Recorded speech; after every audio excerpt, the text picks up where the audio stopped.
Eastern Arabia was historically known as Bahrain, Arabic, until the 18th century. This region stretched from the south of Basra along the Persian Gulf coast and included the regions of Bahrain, Kuwait, Al-Hasa, Qatif, United Arab Emirates, Qatar, southern Iraq, and northern Oman. The entire coastal strip of Eastern Arabia was known as Bahrain for 10 centuries, until very recently. The whole of Eastern Arabia, from southern Iraq to the mountains of Oman, was a place where people moved around, settled and married unconcerned by national borders. The people of Eastern Arabia shared a culture based on the sea. They are seafaring peoples. The Arab states of the Persian Gulf are solely Eastern Arabia. The borders of the Arabic-speaking Gulf do not extend beyond Eastern Arabia. The modern-day states of Bahrain, Kuwait, Oman, Qatar and UAE are the archetypal Gulf Arab states. Saudi Arabia is often considered a Gulf Arab state, although most Saudis do not live in Eastern Arabia. Etymology. In Arabic, Bahrain is the dual form of Bah, sea, so Al-Bahrain means the two seas. However, which two seas were originally intended remains in dispute. The term appears 5 times in the Quran, but does not refer to the modern island, originally known to the Arabs as Awal, but rather to the oases of Al-Qatif and Hajar, modern Al-Hasa. It is unclear when the term began to refer exclusively to the Awal Islands, but it was probably after the 15th century. Today, Bahrain's two seas are instead generally taken to be the bay east and west of the coast, the seas north and south of the island, or the salt and fresh water present above and below the ground. In addition to wells, there are places in the sea north of Bahrain where fresh water bubbles up in the middle of the salt water, noted by visitors since antiquity.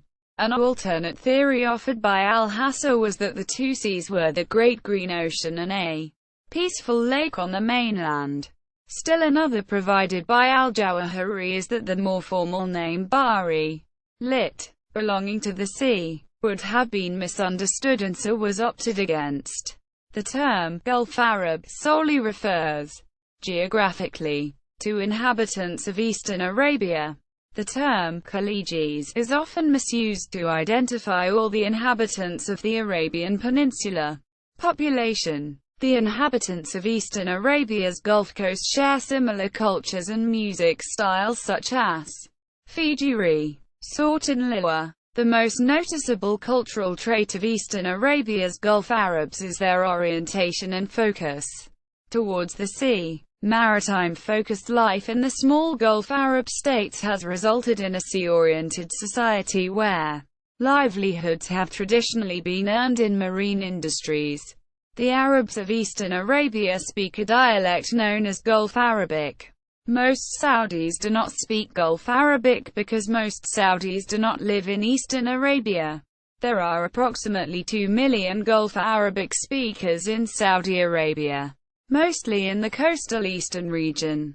Before the GCC was formed in 1981, the term Khaliji was solely used to refer to the inhabitants of Eastern Arabia. History. In pre-Islamic times, the population of Eastern Arabia consisted of partially Christianized Arabs, Zoroastrians, Jews and Aramaic-speaking agriculturalists.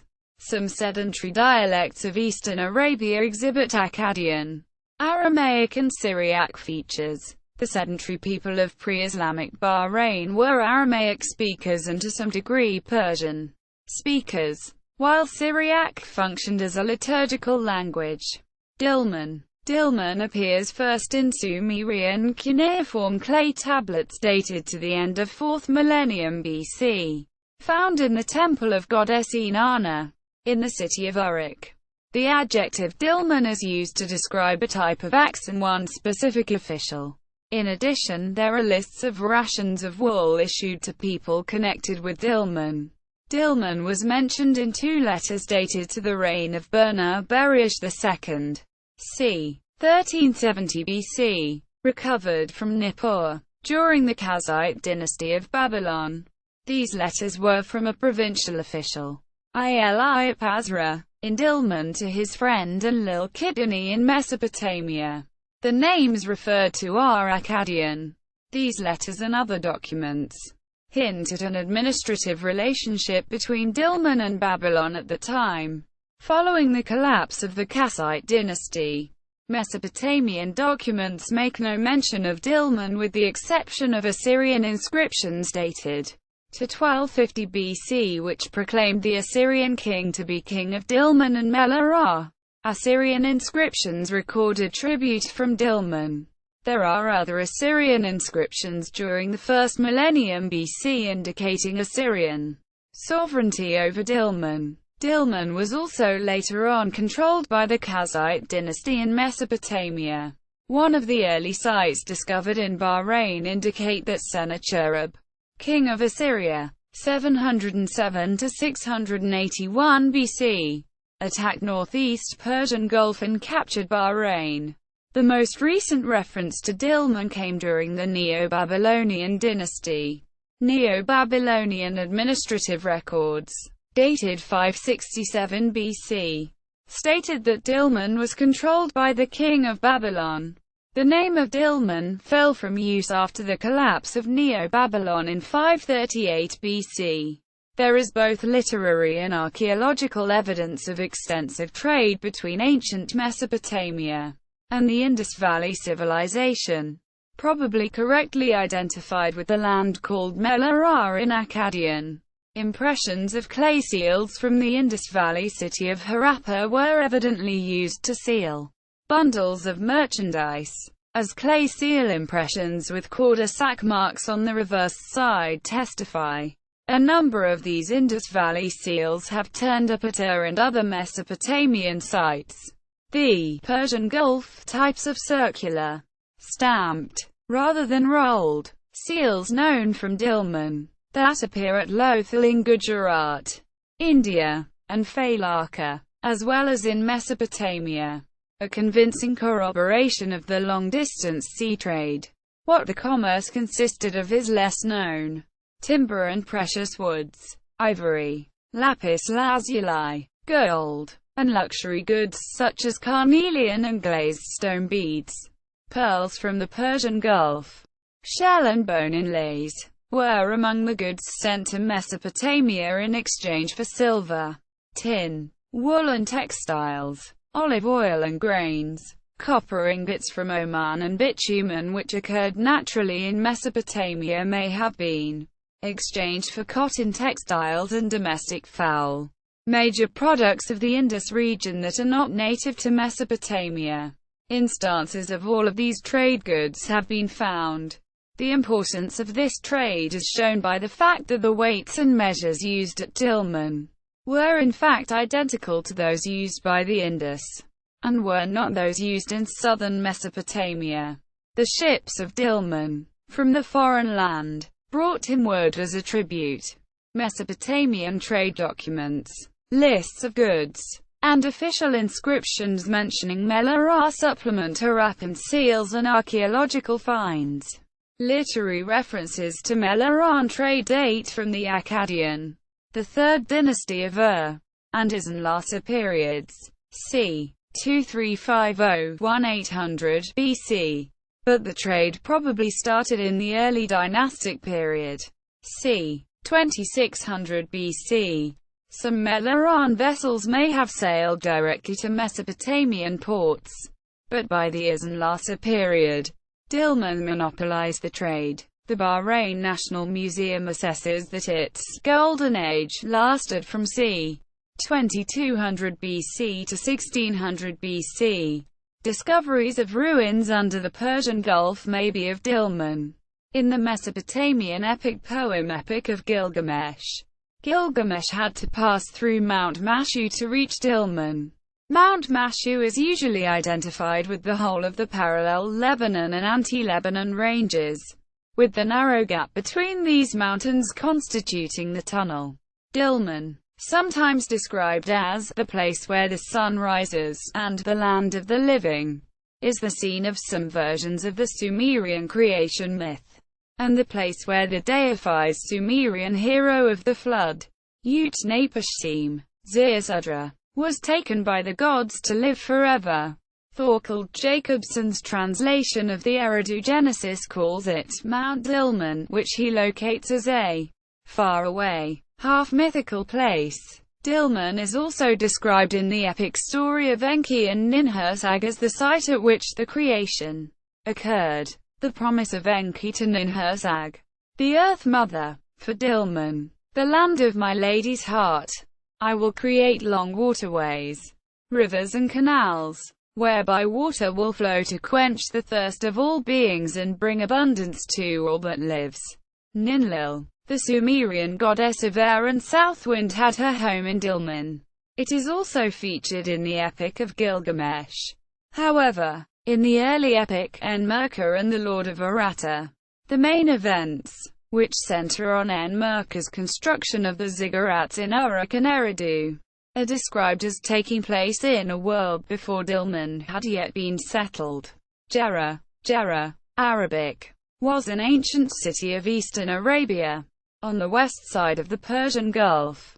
More accurately, the ancient city of Gerra has been determined to have existed near or under the present fort of Uqair. This fort is 50 miles northeast of Al-Hasa in the eastern province of Saudi Arabia. This site was first proposed by R.E. Cheeseman in 1924. Gerra and Uqair are archaeological sites on the eastern coast of the Arabian Peninsula, only 60 miles from the ancient burial grounds of Dilmun on the island of Bahrain. Prior to Gerra, the area belonged to the Dilmun civilization, which was conquered by the Assyrian Empire in 709 BC. Gerra was the center of an Arab kingdom from approximately 650 BC to circa 300 AD. The kingdom was attacked by Antiochus III the Great in 205 to 204 BC, though it seems to have survived. It is currently unknown exactly when Gerra fell, but the area was under Sassanid Persian control after 300 AD. Gerra was described by Strabo as inhabited by Chaldean exiles from Babylon, who built their houses of salt and repaired them by the application of salt water. Pliny the Elder, Lust, Nat. Vi. 32, says it was 5 miles in circumference with towers built of square blocks of salt. Gerra was destroyed by the Sarmatians in the end of the 9th century, where all inhabitants were massacred. 300,000. It was 2 miles from the Persian Gulf near current-day Hofuf.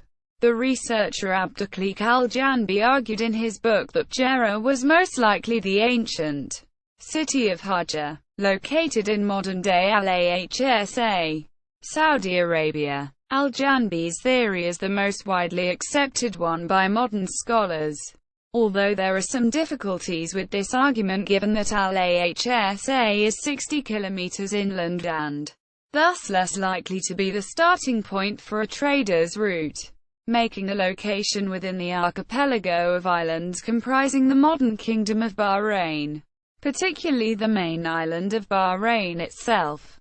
Another possibility. Various other identifications of the site have been attempted. Jean-Baptiste Bourguignon d'Anville choosing Qatif, Carsten Niebuhr preferring Kuwait, and C. Forster suggesting the ruins at the head of the bay behind the islands of Bahrain. Tylos. Bahrain was referred to by the Greeks as Tylos, the center of pearl trading, when Nearchus came to discover it, serving under Alexander the Great. From the 6th to 3rd century BC, Bahrain was included in Persian Empire by Achaemenians, an Iranian dynasty. The Greek admiral Nearchus is believed to have been the first of Alexander's commanders to visit these islands, and he found a verdant land that was a part of a wide trading network. He recorded that in the island of Tylos, situated in the Persian Gulf, are large plantations of cotton tree, from which are manufactured clothes called sindanis, of very different degrees of value, some being costly, others less expensive. The use of these is mostly confined to India, but extends also to Arabia. The Greek historian Theophrastus states that much of the islands were covered in these cotton trees as their major economic activity, and that Tylos was famous for exporting walking canes engraved with emblems that were customarily carried in Babylon. Ares was also worshipped by the Greek discoverers. It is not known whether Bahrain was part of the Seleucid Empire, although the archaeological site at Khalat al-Bahrain has been proposed as a Seleucid base in the Persian Gulf. Alexander had planned to settle the eastern shores of the Persian Gulf with Greek colonists, and although it is not clear that this happened on the scale he envisaged, Tylos was very much part of the Hellenized world. The language of the upper classes was Greek, although Aramaic was in everyday use. While Zeus was worshipped in the form of the Arabian sun god Shams, Tylos even became the site of Greek athletic contests. The name Tylos is thought to be a Hellenization of the Semitic Tilman, from Dilmun. The term Tylos was commonly used for the islands until Ptolemy's Geographia, when the inhabitants are referred to as Thiluanoi. Some place names in Bahrain go back to the Tylos era. For instance, the residential suburb of Arad in Muharraq is believed to originate from Arados, the ancient Greek name for Muharraq Island. Herodotus's account, written c. 440 BC, refers to the Io and Europa myths. History. I.1. According to the Persians, who are best informed in history, the Phoenicians began the quarrel. These people, who had formerly dwelt on the Far East and then to the shores of the Erythraean Sea, the eastern part of the Arabia Peninsula, having migrated to the Mediterranean and settled in the parts which they now inhabit, began at once, they say, to adventure on long voyages, freighting their vessels with the wares of Egypt and Assyria. The Greek historian Strabo believed the Phoenicians originated from Bahrain. Herodotus also believed that the homeland of the Phoenicians was Bahrain. This theory was accepted by the 19th-century German classicist Arnold Heeren, who said that, in the Greek geographers, for instance, we read of two islands, named Tyros or Tylos, and Arad, Bahrain, which boasted that they were the mother country of the Phoenicians, and exhibited relics of Phoenician temples.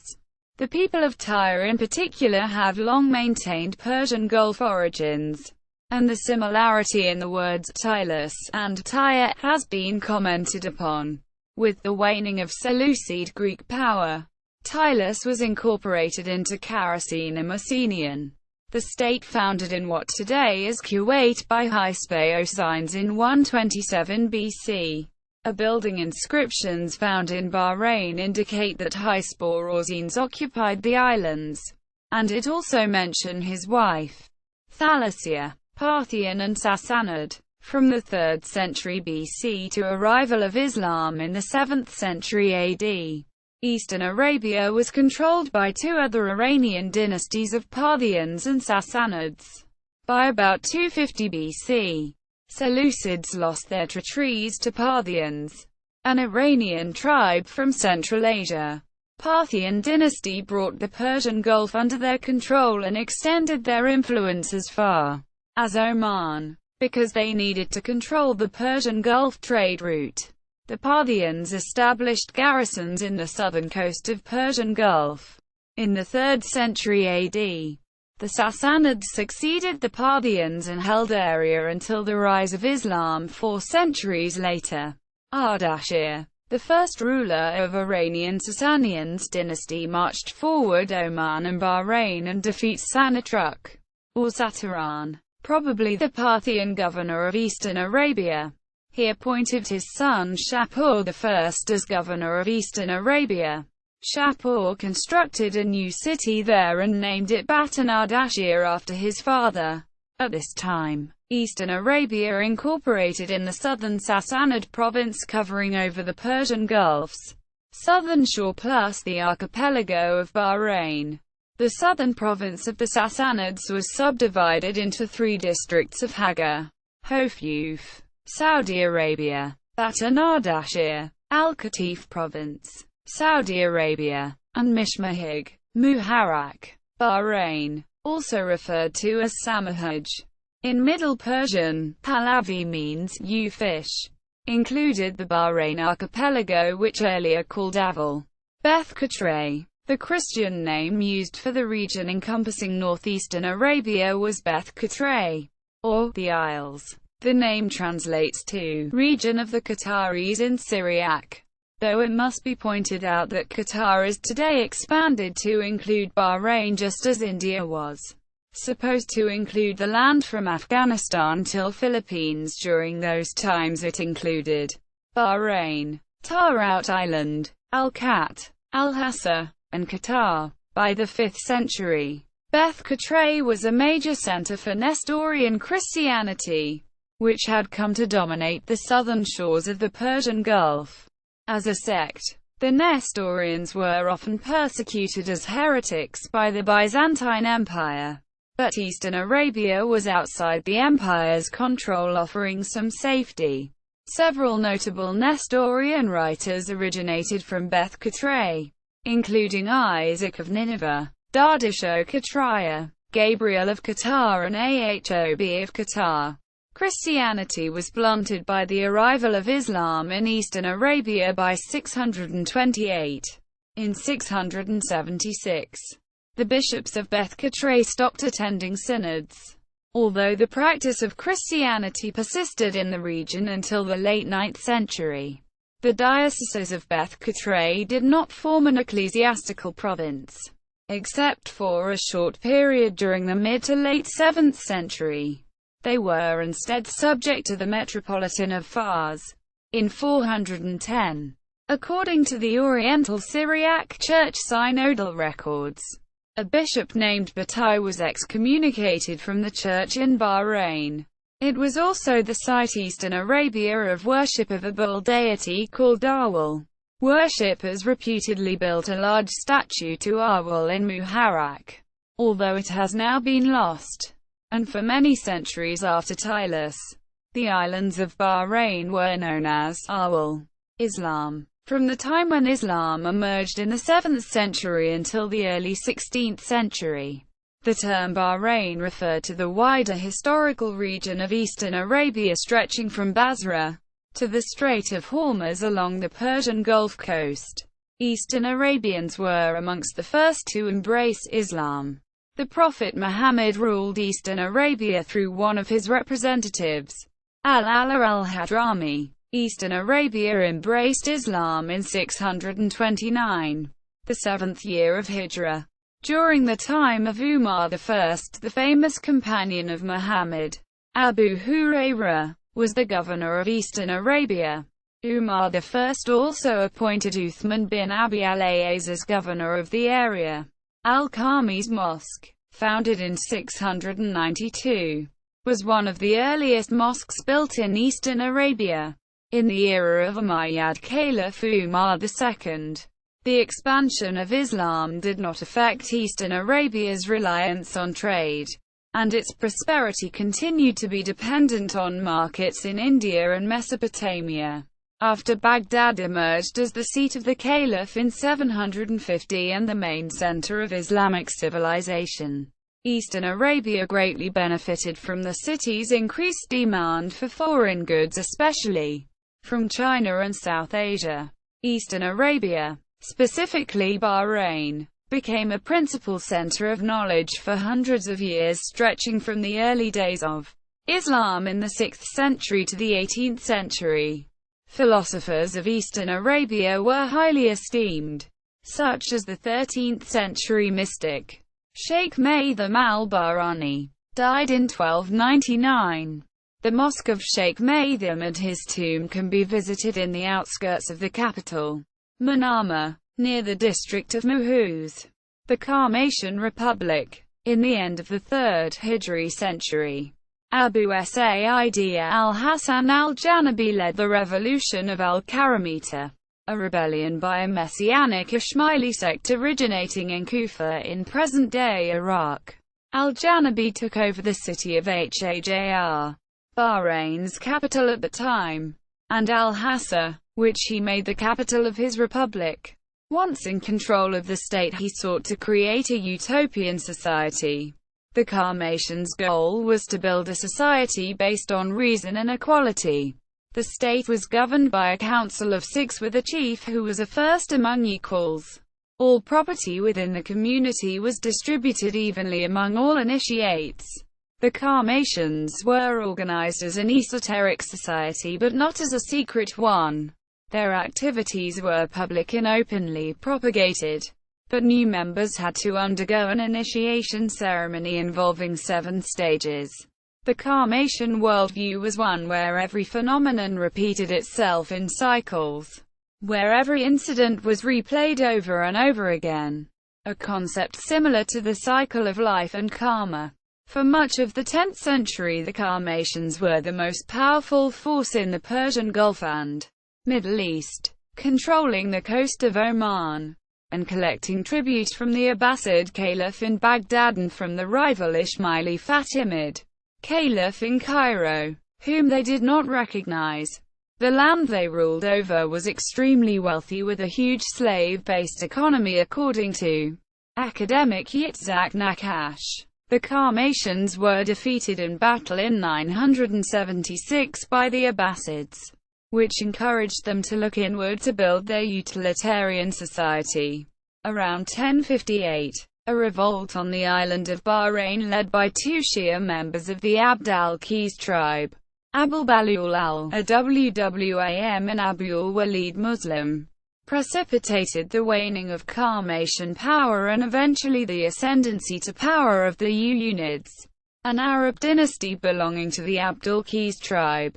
Unid dynasty. The Unids, Arabic, were an Arab dynasty that ruled eastern Arabia for 163 years, from the 11th to the 13th centuries. They were the remnants of Bani Abd al-Qais tribe and seized the country from the Qarmatians with the military assistance of Great Seljuk Empire in the year 1077 to 1078 AD. It then fell to the Usfurids of Banu Uqayl in 651 r. 1253 AD. The famous poet Ali bin al-Mughrab al-Uyuni is a descendant of the Unids. Usfurids dynasty. The Usfurids were an Arab dynasty that in 1253 gained control of eastern Arabia. They were a branch of the Banu Uqayl tribe of the Banu Emir group, and are named after the dynasty's founder, Usfur ibn Rashid.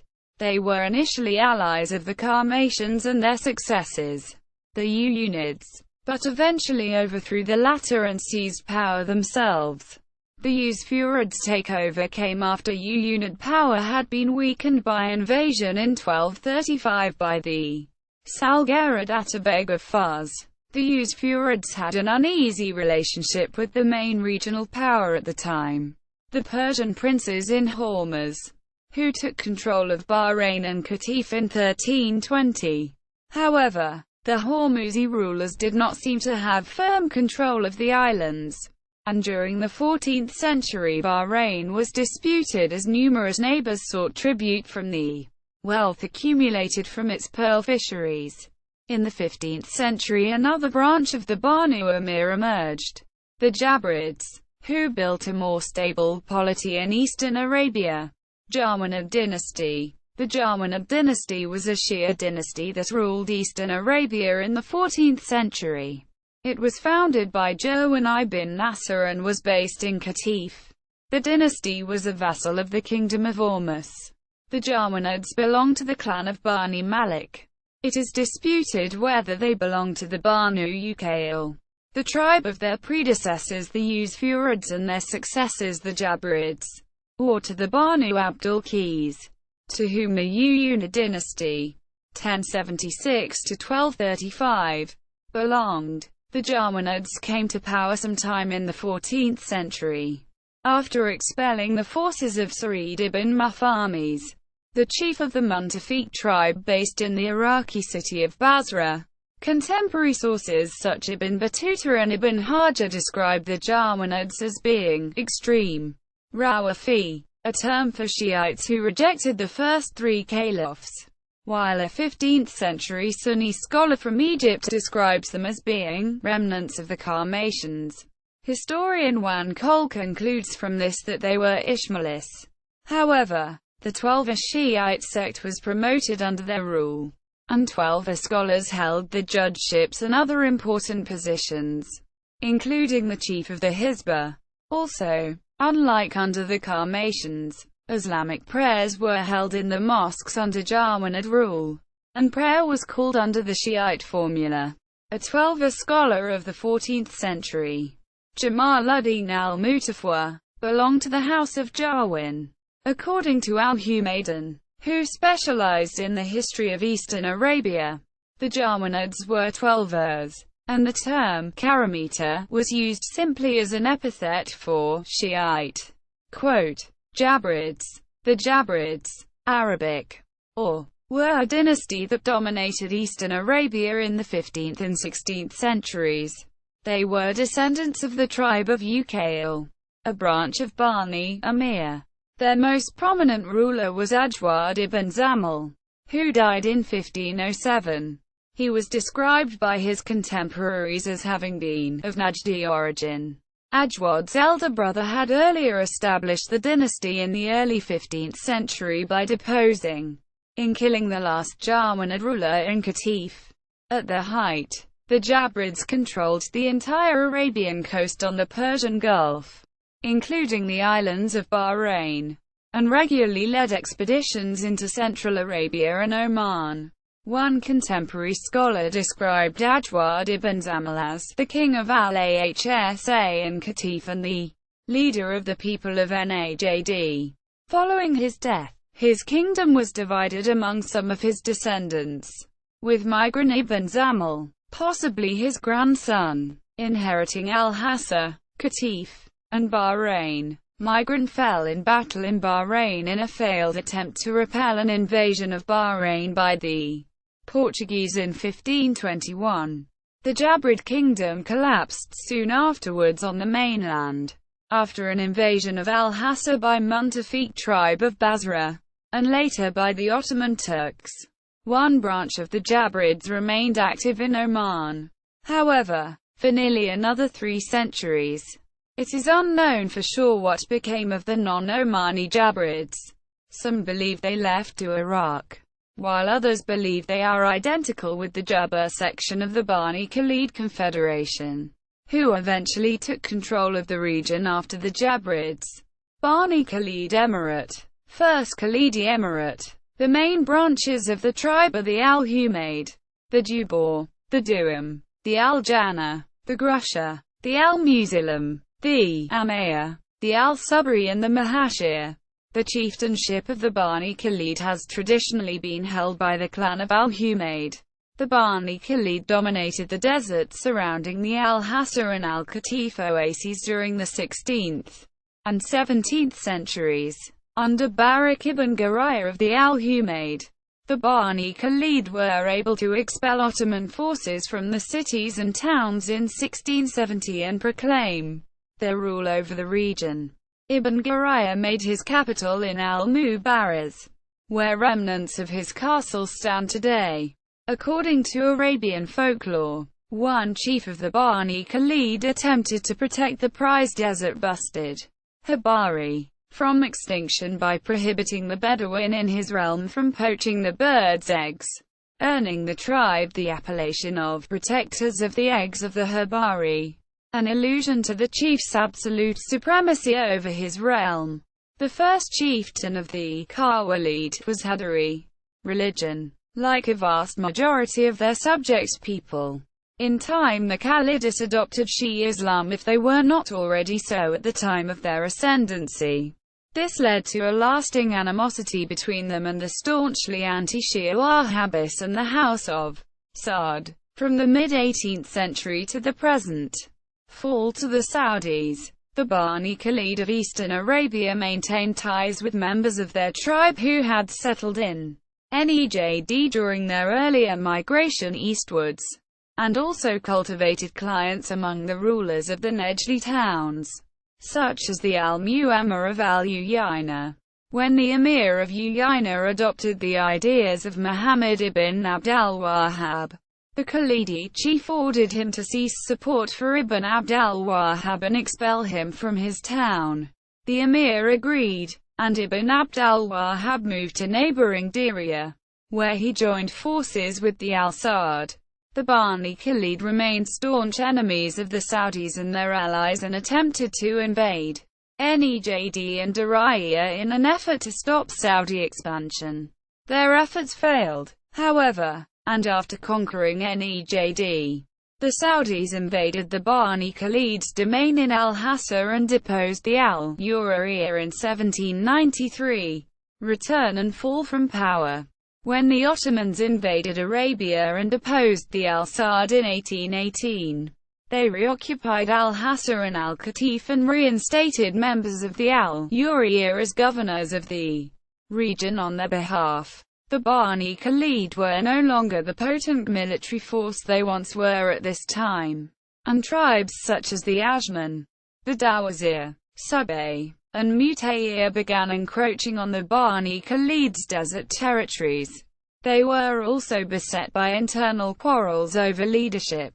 Though the Bani Khalid were able to forge an alliance with the Anitsa tribe in this period, they were eventually defeated by an alliance of several tribes along with the Al-Saud, who had re-established their rule in Riyadh in 1823. A battle with an alliance led by the Mutayir and Ajman tribes in 1823, and another battle with the Subay and the Al-Saud in 1830, brought the rule of the Bani Khalid to a close.